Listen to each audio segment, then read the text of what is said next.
inshuti bigakurwaho.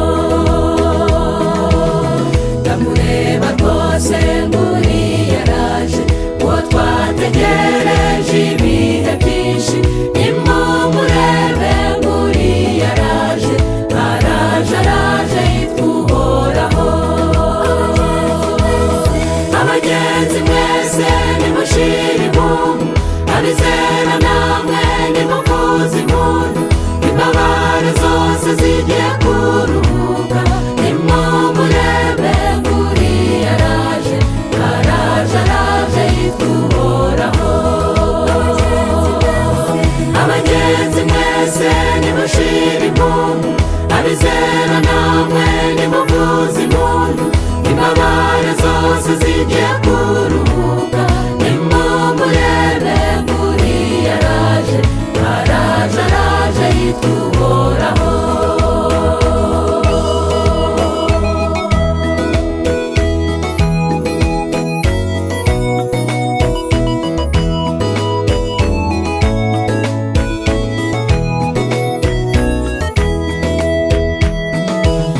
Mugenzi inshuti reka nkubwire, mu by'ukuri nakabije inzozi.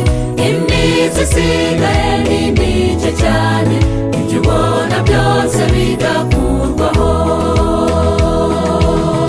Iyi mibiri itunanije, aya maganya n'imibabaro, inzara n'urupfu bigashira, byose inshuti bigakurwaho.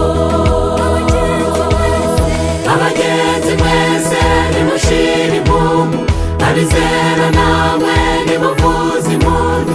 Imbabare zose zigiye kuruhuka. Nimumurebe nguriya araje, araje araje yitwa Uhoraho.